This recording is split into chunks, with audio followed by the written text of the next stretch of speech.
ये थे शाहिद अली साहब। कल उनका केस है और कल मैटर है, इसीलिए वो नमाज अदा करेंगे और नमाज पढ़ने के बाद वो 11 बजे उनका कुछ था, तो बहरहाल वो हमसे जुड़े और बातचीत की और कल हम उन्हें डिटेल में बात करने के लिए उन्हें साथ ले आएंगे। फजील साहब, जो बात आप कह रहे थे और जिस तरह की खबर वहां से आई है, कल भी इसका जिक्र हुआ है, इस रिएक्शन और खास तौर से जो आपने एक बड़ी खबर दी। लेकिन मैं अभी इजराइल के अंदर की अगर बात करूं, इजराइल में जिस तरह से, मतलब ये कोई मामूली बात नहीं है कि अगर 1000 पायलट, 2000 रिटायर आईडीएफ, 2500 मोसाद के सीनियर ऑफिसर, 3000 एकेडमिक स्टूडेंट और 3000 प्रोफेसर स्कॉलर, ये सब अगर बगावत के तौर पर सामने आते हैं, तो फजील साहब क्या क्या हम ये नहीं कह सकते कि ये फिर हमास की और फिलिस्तीन की कामयाबी है? बिल्कुल कामयाबी है। जो कुछ हो रहा है वो बहुत कामयाबी है। कहाँ गुलेल से लड़ते थे ये लोग, पत्थर से लड़ते थे, आज उनको मिसाइलें मिल गई हैं।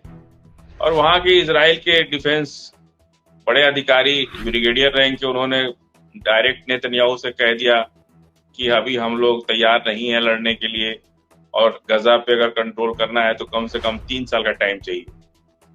ये सब बातें हुई हैं। 1973 का दौर आपको याद करा दें, अमेरिका ने इजराइल को पूरा हथियार दिया और अरब से लेके इजिप्ट, इजिप्ट और जॉर्डन, मिस्र, सीरिया, ये 5 देशों से अकेले लड़ करके उसने सबको तबाह किया था। तब अरब को बहुत डर था इस बात का, तो अमेरिका ने एक आश्वासन दे करके कैसे भी एक साइन करा लिया कि आप डॉलर में तेल बेचो, दुनिया को सबको डॉलर में तेल दो, और उसके बदले में हम आपको एश्योर करते हैं कि इजराइल कभी आप पे हमला नहीं करेगा। इतनी सी बात तो, इतनी बड़ी दुनिया चला रहे हैं अरब, उसको तो पता ही होना चाहिए कि अमेरिका क्या चाह रहा है।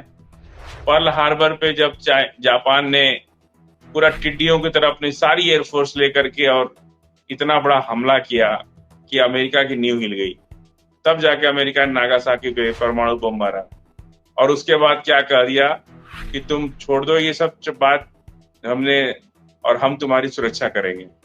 आज तक जापान जो है उसके चंगुल से नहीं निकल पाया। आज भी लाखों सैनिक जापान के पैसे पर वहां बैठ के खा रहे, आराम कर रहे। तो ये अमेरिका की पॉलिसी है। अमेरिका अपने तो कुछ करता नहीं है, लोगों को फंसाने का काम करता है। एक साहूकार से अगर आप जैसे कर्ज ले लीजिए, आप जिंदगी भर उसकी गुलामी में फंसे रहते हैं, वो कर्ज कभी खत्म ही नहीं होता है। ठीक उसी तरह दुनिया का सबसे बड़ा साहूकार अमेरिका बन गया है। आज पूरी दुनिया में उसको कौन चुनौती दे रहा है? सिर्फ ईरान दे रहा है, हूती हमास दे रहा है, और सारा दिमाग लगा करके वो फेल हो गया। लेकिन अमेरिका ईरान को दबा नहीं पा रहा है, हूती को दबा नहीं पा रहा है। उनका एक बेड़ा तो डूब ही गया। हालांकि अमेरिका कह रहा है वो सर्विस से बाहर कर दिया। अरे भाई, सर्विस से बाहर क्यों कर दिए? यानी डूब गया तभी तो सर्विस से बाहर कर दिया, अब दूसरा बेड़ा आया हुआ है। जितना बम वो मारते हैं उसका दोगुना बम हूती मारता है। तो इनको तो पता चल गया है ना। अब इटली में बात हो रही है, यूरेनियम संवर्धन की बात हो रही है कि 60% से ऊपर जो संवर्धन हो चुका है उसे रूस के पास जमा कर दिया जाए। हालांकि ईरान इस बात के लिए तैयार है कि यूएस का अपना जो निगरानी दस्ता है इसका, वो आकर ईरान में रहे, हमारी निगरानी करे। हमें कोई इंटरेस्ट नहीं है इसमें परमाणु बम बनाने में। लेकिन वो एक जिद है कि उनको पता है कि ये तो बना चुके हैं, तो वो चाहते हैं कि इनका सारा यूरेनियम का जो संवर्धन ये कर चुके हैं उसको रूस के पास जमा करा दें। अब गेंद देखिए, वो रूस को डाल रहे हैं कि रूस के पास जमा करा दो। तो अमेरिका जो है, फिर भी ईरान ये कह रहा है कि आप दो धमकी वाली बात और दबाव बनाने वाली बात बंद करो, फिर हम सोचेंगे क्या करना है। आप अभी बात करते हो कि हमारी इस टर्म्स कंडीशन पर हम सुलह करना चाहते हैं, और फिर अगले ही घंटे तुम धमकी देने लगते हो कि नहीं मानोगे तो मार देंगे, नहीं मानोगे तो मार देंगे। ये दोनों बात कैसे चल सकती है? बड़े साफ लफ्जों में आज खामेनी साहब ने जवाब दिया है, और पूरी दुनिया की निगाहें अब अगले शनिवार के दिन इटली पर होगी कि दोनों देश क्या फैसला लेते हैं। इस बीच बिल्कुल इजराइल बिल्कुल। और एक बड़ी खबर फिर नूर साहब ने दी है, फजील साहब, ब्रेकिंग के तौर पर भी हम उसको पेश कर सकते हैं। बहुत अहम खबर, हमास को समुंदर के रास्ते हथियार मिले, लेकिन कौन दिया, कहां से मिला, पता नहीं।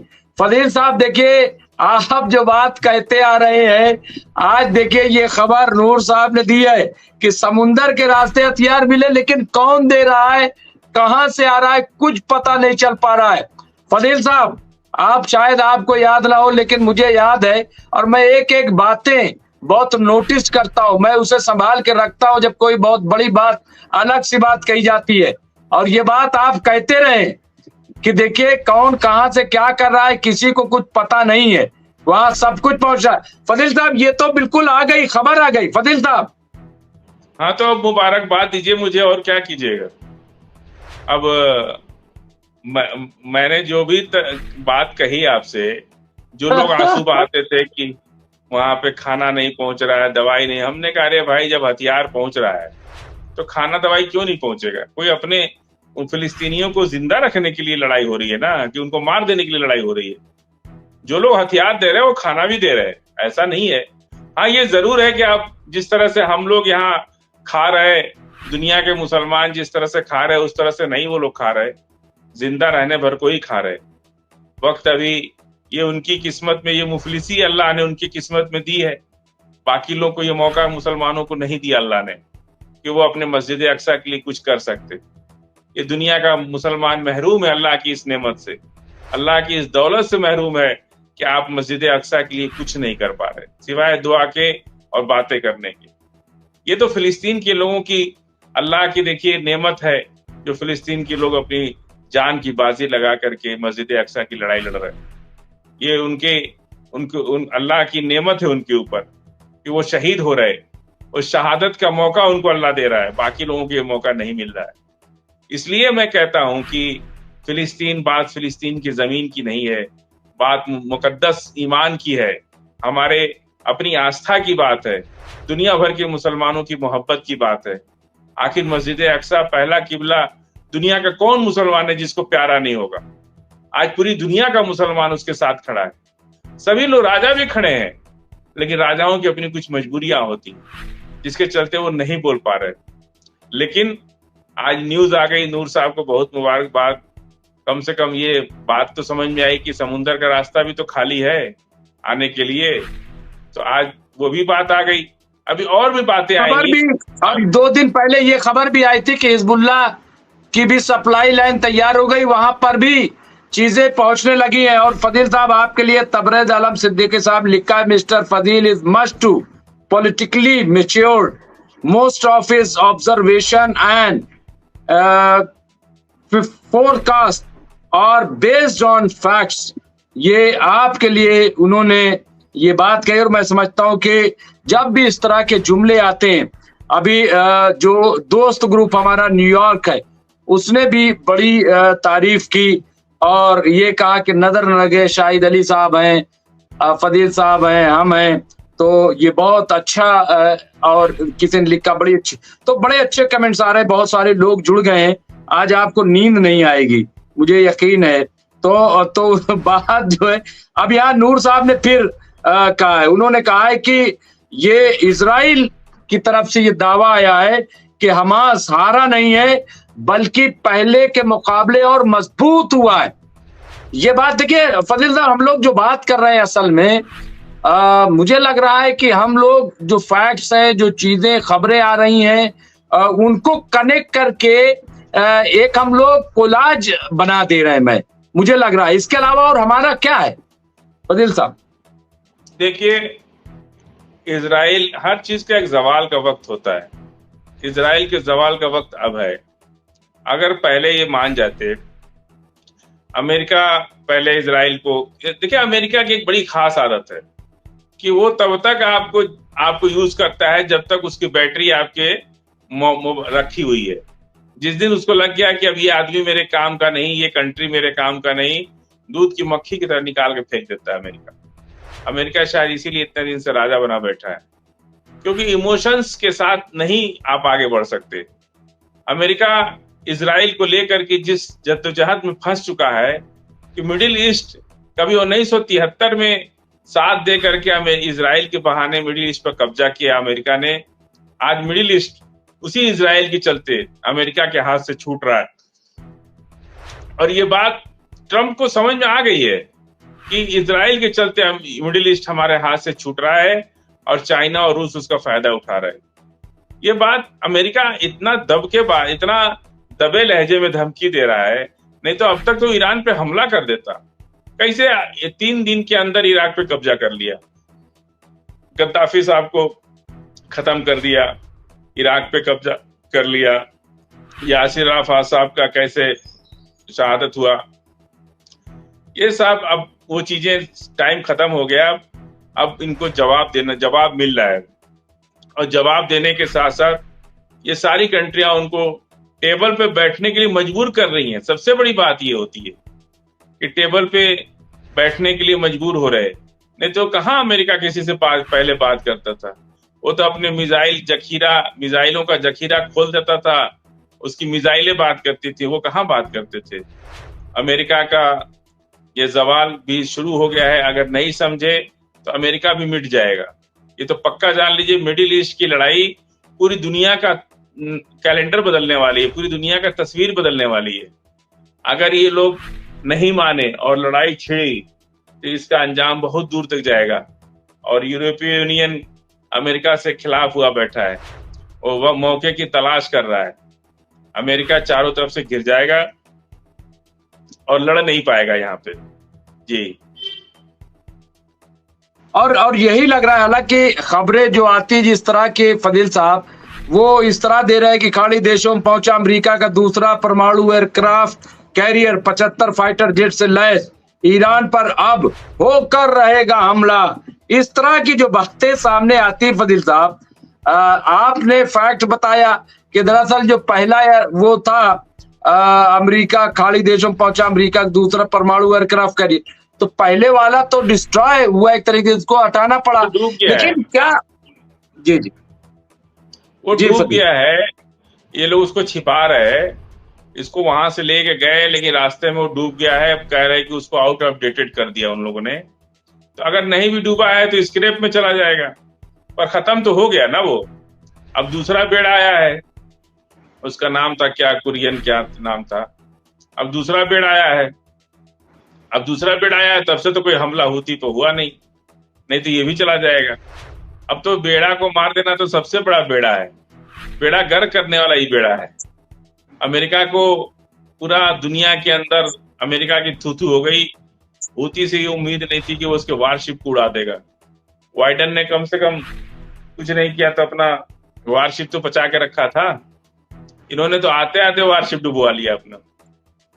और नहीं तो क्या फरीद साहब, क्या ये माना जाए कि डोनाल्ड ट्रंप उतना तजर्बा नहीं रखते जितना तजर्बा इससे पहले जो बाइडेन को था।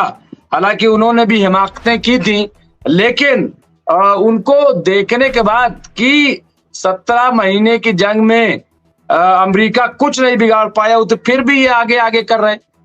क्या इनको इनके एडवाइजर ने बताया नहीं कि वहां क्या सिचुएशन। फिर ईरान को बार बार टारगेट, जबकि बार बार जो एक्सपर्ट हैं वो कह रहे हैं कि ईरान को हराना नामुमकिन सी बात है, बहुत बड़ा नुकसान होगा अमेरिका का। इसके बावजूद बार बार इस तरह के ये है क्या ये कहा जाए कि दरअसल पूरी दुनिया में जो साख थी, एक इमेज बनी हुई थी अमेरिका की और इजराइल की, क्या वो खत्म हो गई है और ये उसको बचाने के लिए दौड़ रहे हैं, भाग रहे हैं उसके पीछे। ट्रंप ने तो बाइडेन को ही दोषी ठहरा दिया आज, कहा कि इसके पहले लोग मूर्ख थे जिनकी वजह से हम 7 अक्टूबर भी नहीं होने देते इजराइल के अंदर, अगर हम होते तो। आज ट्रंप ने कहा इस बात को, और कहा कि ईरान कंगाल देश था पहले, अमेरिका के लोग गलत लोगों के हाथ में अमेरिका था, इसलिए ईरान इतना मजबूत हो गया। यानी 5 साल पहले जब ट्रंप थे तब ईरान कंगाल था, अब इतना मजबूत हो गया। तो वो तो सारा आपस में ही एक दूसरे पर ब्लेम कर रहे। भाई आप अपना कंट्री देखोगे ना, दुनिया में कहाँ आप पैर घुसाओगे। दूसरे के पैजामे में पैर डालने की आदत अमेरिका की बड़ी पुरानी है, और यही वजह है कि वो पूरी दुनिया में पैसा बांट के IMF से कर्जा दे करके और तरह तरह का प्रलोभन और ज्यादा उम्मीद दिखाना, ये सब चीजों को करके लोगों को फंसा के रखे। लेकिन चाइना का, इस एशिया के अंदर चाइना का मजबूत होना, अमेरिका का प्रभाव कम हो गया। और वो डर रहा है, तो इसी बात से डर रहा है कि अगर ईरान पर हमला करते हैं तो रूस और चाइना तो साथ खड़ा होगा उसको, इसलिए वो डर रहे। नहीं तो जिस तरह की भाषा है ट्रम्प की, वो बिल्कुल मतलब सीरियस नहीं है। उसको सिंसियर लोग नहीं कह सकते कि इस तरह की भाषा आप इस्तेमाल करें कि आप जिस तरह से छोटे मोटे गुंडे कट्टा दिखा के चेन छीन लेते हैं महिलाओं की, कि चेन दो नहीं तो हम तुमको गोली मार देंगे, और उसको चेन छीन लेते हैं। ठीक इसी तरह का व्यवहार ट्रम्प जो है ईरान के साथ कर रहे, कि तुम हमारी बात मान जाओ नहीं तो हम तुम्हारा हमला कर देंगे तुमको। ये तो चेन स्नेचर्स वाली जो सोच होती है ना, वही सोच दिखा रहे। क्या होता है जब आप रात में अंधेरे महिला के साथ जा रहे हैं, कोई आदमी आता है और कट्टा दिखा के कहता है कि तुम अपना जेवर उतार दो नहीं तो हम तुमको गोली मार देंगे। इस तरह की व्यवहार दिखा रहे। अरे भाई, आप बात कर रहे हैं तो बात करिए ना। आपकी मिसाइल से, आपके बम से अगर डरता ईरान, तो ईरान क्या 7 अक्टूबर होता? अगर मालूम था, इजराइल की ताकत का अंदाजा तो सबको था ही। अगर इतना डरते तो 7 अक्टूबर कर पाते क्या हमास के लोग? और 7 अक्टूबर नहीं होता तो आज 15 महीने में 42-52 हजार लोगों की शहादत के बाद आज फलस्तीन कहाँ खड़ा है, ईरान कहाँ खड़ा है, हूती कहाँ खड़ा है, हम और हिजबुल्लाह कहाँ खड़ा है? ये सब हो पाता क्या? बिल्कुल नहीं हो पाता। तो सबसे पहले आप पीसफुल माहौल में आप धमका भी रहे, डरवा भी रहे, और उसके बाद बात भी कर रहे। दोनों चीज एक साथ नहीं चल सकती है। आप चेन स्नेचर्स की भूमिका की तरह मत व्यवहार कीजिए। दुनिया के पर ये लागू होता है, और इस तरह की बातें करने से कभी भी पॉजिटिव नहीं आती है। अगर वो मान भी जाएंगे तो दुनिया यही कहेगी कि अमेरिका ने डरवा के बना लिया। तो कौन फिर डरता है? जो डरता। बिल्कुल बिल्कुल सही कह रहे हैं फजील साहब। और आज हमने शुरुआत इसी से की थी कि बम और बातचीत एक साथ नहीं चल सकते। या तो बातचीत कर लीजिए या तो बम चला दीजिए। दोनों एक साथ अगर रहेंगे तो बातचीत किसी नतीजे पर नहीं पहुंचेगी। नूर साहब ने लेकिन आपसे सवाल कर लिया है फजील साहब, सवाल स्क्रीन पर है। उन्होंने कहा, फजील साहब, इजराइल के यहूदी जो फिलिस्तीन के कट्टर दुश्मन है, विरोध कर रहे हैं, फिर अरब देश इतना खामोश क्यों है? इन्हें किस चीज का डर है? यानी ये क्यों प्रोटेस्ट नहीं कर रहे हैं? क्यों आवाज बुलंद नहीं कर रहे हैं? क्यों ये चुप है? ये इनका सवाल है। ये हमारे जो नूर साहब नहीं, अभी देखिए मुमताज भाई, अभी जद्दा में 2 मिसाइल गिरा है ना, तो अभी ये एक शुरुआत है। खामोश कोई रह नहीं सकता। इस मिडिल ईस्ट में इस दौर में कोई खामोश नहीं रहेगा, सबको बोलना पड़ेगा। जद्दा में 2 हूती का मिसाइल गिरा, अमेरिका कुछ नहीं बोला, और अरब को भी समझ में आ गया कि 2 की जगह अगर 10 भी गिर जाएगा तो फिर क्या होगा? अरब लड़ेगा। और अरब का कॉन्ट्रैक्ट एग्रीमेंट पाकिस्तान के साथ साइन है।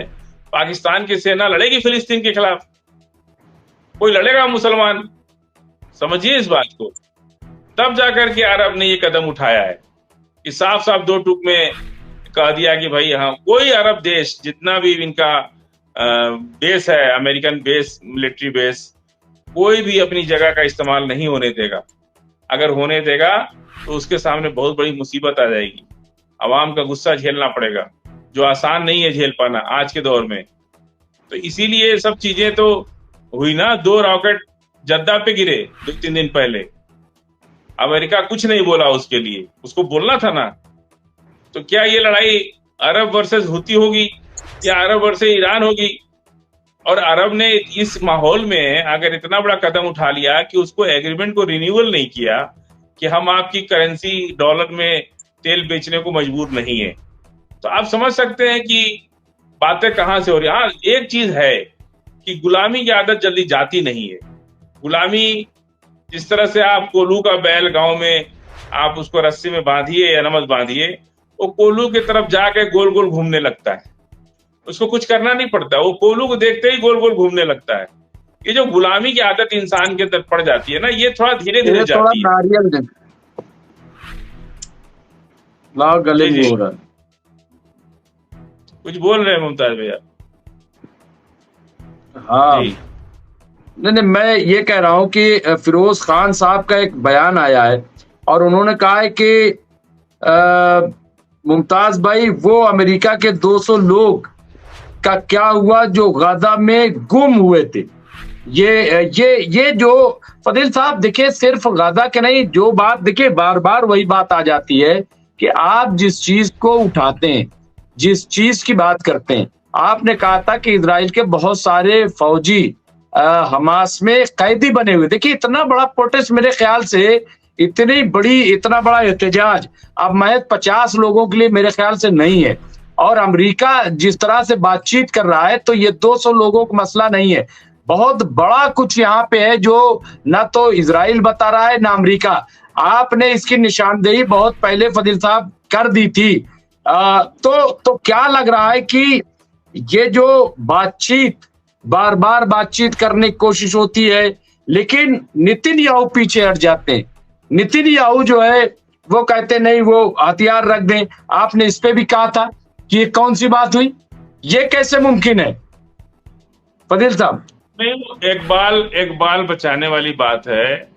हमने इसलिए कहा कि 1971 में हम लोगों ने देखा है कि पाकिस्तान की सेना, 1 लाख जनरल नियाजी की सेना भारत के सामने आत्मसमर्पण की थी। वो कैसे की? इंदिरा गांधी की सूझबूझ थी और उस तत्कालीन सेना अध्यक्षों की सूझबूझ थी।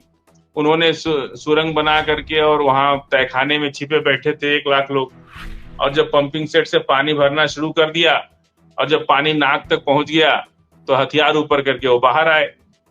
अगर बजाय बाहर आने के अगर लड़ाई शुरू करते या गोलीबारी करते, तब तो पता ही नहीं चलता कि सुरंग में है कौन। तो ये स्ट्रेटजी होती है और उसके पहले कोई बयानबाजी नहीं। पूरे दुनिया में किसी को पता ही नहीं हुआ कि इंदिरा गांधी ये करने जा रही, किसी को नहीं पता चला। चुपचाप वहां से बांग्लादेशियों को वापस अपने देश में भी ले आई, जगह खाली करा दी और उसके बाद उनको सरेंडर करा के पाकिस्तान बांग्लादेश अलग कर दिया। तो ये जो घटना जिस तरह से अमेरिका बात कर रहा है ना, ये हल्की बात है। चेन स्नेचर जिस तरह से बहुत बड़े जो डाकू होते हैं वो चुपके से जाके अपना काम करते हैं, और हल्के चोर जो होते हैं चेन स्नेचर टाइप के, वो लोग हल्ला मचाते हैं, डरवाते हैं। उनका मारना मकसद नहीं है, उनका डरवाना मकसद है कि डरवा करके उनका माल हथिया लो। इस तरह का व्यवहार अगर अमेरिका का राष्ट्रपति जैसा व्यक्ति करे कि साहब नहीं मानोगे तो 2 ऑप्शन है, या तो आप मेरी बात मान लो नहीं तो मार खाओ। तो दोनों ही ऑप्शन तो आपका ही है, आप एक ऑप्शन उसमें से हमको तो दीजिए, तभी तो टेबल बैठ के बात होगी। और ये जो अमेरिकन सवाल ये है कि 50-60 कैपिटलिस्ट की बात नहीं है मुमताज भाई। मैं फिर कह रहा हूं, कई हजार सैनिक बंधक हैं हमास के उसमें, और वो गजा एक ऐसी जगह है, पतली सी सड़क, घनी आबादी, वहां जा करके कैसे कोई बच के निकल सकता है? तो ये जो है बहुत ज्यादा आईडीएफ के सोल्जर्स गायब हैं, मिसिंग हैं। उसको ना तो इजराइल बोल रहा है, ना हमास बोल रहा है, ना अमेरिका बोल रहा है। एक नागरिक की बात तो आ भी गई थी 2-3 दिन पहले, धीरे धीरे करके कुछ नागरिक छोड़, इसी अपने नागरिकों को छुड़ाने के लिए हमास से अलग से बात किया अमेरिका नेतन्याहू के खिलाफ। नेतन्याहू नहीं चाह रहे, नेतन्याहू चाह रहे कि जो भी बात हो इजराइल से हो, लेकिन अमेरिका ने अपने नागरिकों के लिए वो अलग से हमास से बात किया। जी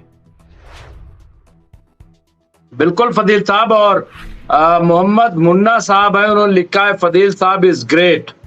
उन्होंने ये आपके लिए और लोगों ने भी लिखा है।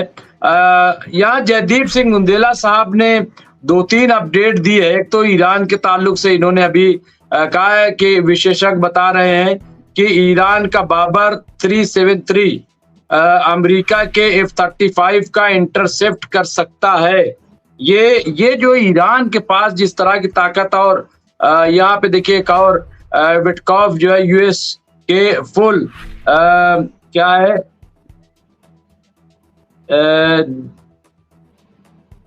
फुल डेन न्यूक्लियराइजेशन की बात नहीं कर रहा है और ना ही उनके न्यूक्लियर प्रोग्राम को मेंटल करने की बात कर रहा है। हम तो सिर्फ इतनी बात कर रहे हैं कि ईरान न्यूक्लियर हथियार न बनाए, ये बात को कह रहे हैं कि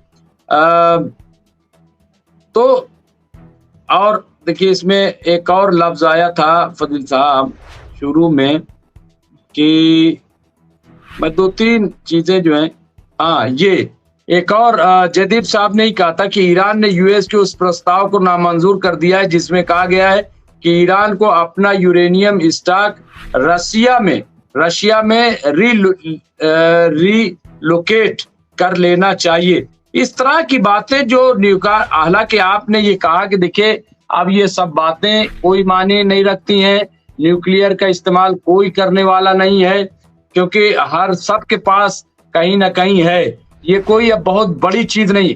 और हमें भी लग रहा है कि कैप्टन साहब ने भी कहा था, याद होगा कि अब जो है ये इसकी लड़ाई नहीं होगी, 300 साल तक कोई जो है न्यूक्लियर के इस्तेमाल नहीं करेगा। इसके बावजूद बात यहीं पे अमेरिका मतलब क्या साबित क्या करना चाहता है, बार बार एक अड़ंगा, मतलब वो बिला वजह की बात ये न्यूक्लियर वाली जो अब कोई मानी नहीं रखते। मुझे भी नहीं लग रहा है कि अब न्यूक्लियर वाली बात कोई बहुत बड़ी बात है, फिर भी बार बार वहीं पे गाड़ी ला करके ये क्या है क्या फजील साहब? देखिए ये एक धोखा है और कुछ नहीं है। धोखे एक बहाना देके जिस तरह सद्दाम हुसैन को मार दिया गया, उसी धोखे से ईरान मिडिल ईस्ट की उभरती हुई सबसे बड़ी ताकत है, ये तो सब दुनिया मानती है।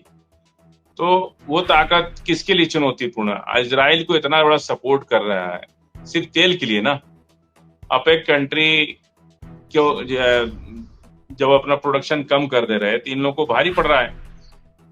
तो कल को अगर पूरा ये मालिक हो गए, अच्छा अपेक कंट्री और अपेक प्लस दो कंट्री है, रूस जिसका लीडरशिप करता है वो अपेक प्लस है और ये अपेक है, दोनों दोस्त हैं और दोनों मिल करके अगर अपना स्ट्रेटजी तय कर दे तो पूरी दुनिया में हाहाकार मच जाएगा, सारे देश रुक जाएंगे। इसलिए ये लोग, अब रूस तो अमेरिका के हाथ से निकल चुका है क्योंकि यूक्रेन का मसला भी उसके खत्म हो गए, और अरब, चाइना जो है उनके बस में है नहीं। अरब जो है एक सबसे बड़ा लीडर है अपेक कंट्रीज के, जितने भी तेल भंडार वाले कंट्री हैं उनका सबसे बड़ा बॉस है अरब। अरब को इन्होंने जब 73 में इजराइल ने मारा था तो अरब को भी मारा था और इजिप्ट को भी मारा था, जॉर्डन को भी मारा था, सबको। वो ख्वाब अब देख रहे हैं नेतन्याहू, तो वो ख्वाब नहीं होने वाला है अब। आज भी अरब उस बात को लेकर चुप है कि 73 में उनको मार करके और कहा कि तो हमारी बात मान लो, हम गारंटी दे रहे इजराइल के ऊपर कोई हमला नहीं करेगा। ये क्या गारंटी है भाई कि नहीं करेगा? आपकी अपनी ताकत तो होनी चाहिए ना। तो इसलिए जो है वो मिडिल ईस्ट को अपने हाथ में रखने के लिए सबसे बड़ा कंट्री ईरान बन के निकला है। वो ईरान को दबाने के लिए कि वो ना, जिस तरह से सद्दाम हुसैन को इन लोगों ने फांसी दिलवा दिया और कोई सबूत पेश नहीं कर पाए, मरने के बाद भी नहीं पेश कर पाए और आज दुनिया से चले गए, ठीक उसी तरह का दबाव ये ईरान पे बनाना चाहते हैं। ये चाहते हैं कि मिडिल ईस्ट में कोई पावर ही ना हो। मिडिल ईस्ट वो तो उनका बस चले तो मिडिल ईस्ट को अमेरिका में मिला ले, उनका कोई पावर हो ही नहीं है। वो ये चाहते हैं कि मिडिल ईस्ट को, क्योंकि वो बहुत बड़ा तेल उत्पादन कंट्री है और किसी भी कंट्री के लिए तेल बहुत बड़ी चीज होती है। अगर एक दिन ये प्रोडक्शन, एक दिन अगर प्रोडक्शन बंद कर देना, दुनिया ठहर जाएगी, एक दिन दुनिया बंद हो जाएगी। ये ताकत है अरब के पास। इसलिए अरब को कंट्रोल करने के लिए ये इजराइल को हमेशा पुशअप करते रहते हैं। लेकिन अब ईरान और रूस, चाइना मिल करके इतनी बड़ी ताकत बन गए हैं कि अब अमेरिका की सिवाय बात करने के कोई दूसरा रास्ता नहीं है। ताज भाई,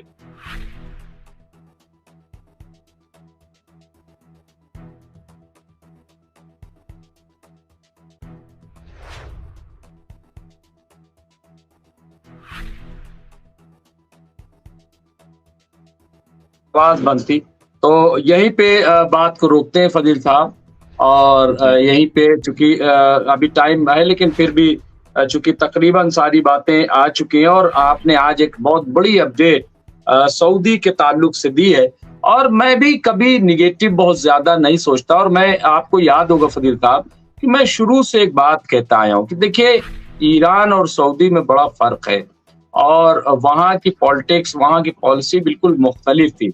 ईरान की मुख्तलिफ थी। ईरान भी एक ज़माने में अमेरिका के चंगुल में बहुत फँसा रहा, शाह पहलवी के दौर तक।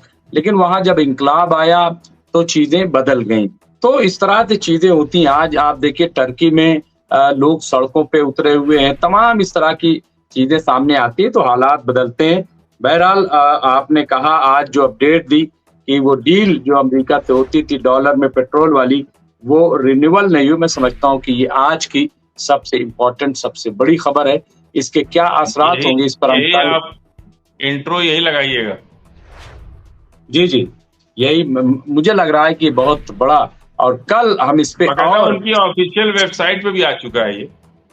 जी, जी और कल हम इस पे फ़ज़ील साहब आपसे और डिटेल में बात करेंगे कि ये कितना इम्पोर्टेंट फ़ैसला है और क्या इस फ़ैसले के पीछे ईरान है? क्या इस फ़ैसले के पीछे रूस है? क्या इस फ़ैसले के पीछे कोई और ताकत है या ब्रिक्स का जो आपने ज़िक्र किया था, तो क्या कोई मंसूबा बन रहा है? क्या तैयार हो गया है? क्योंकि अगर सऊदी ने ऐसा फ़ैसला लिया है, ज़ाहिर है कि हवा में फ़ैसला नहीं लेगा, बल्कि उसके पीछे कोई बेस होगा। बहुत-बहुत शुक्रिया फ़ज़ील भाई आपका और तमाम लोगों का बहुत-बहुत शुक्रिया। शब ख़ैर, गुड नाइट। फ़ज़ील भाई।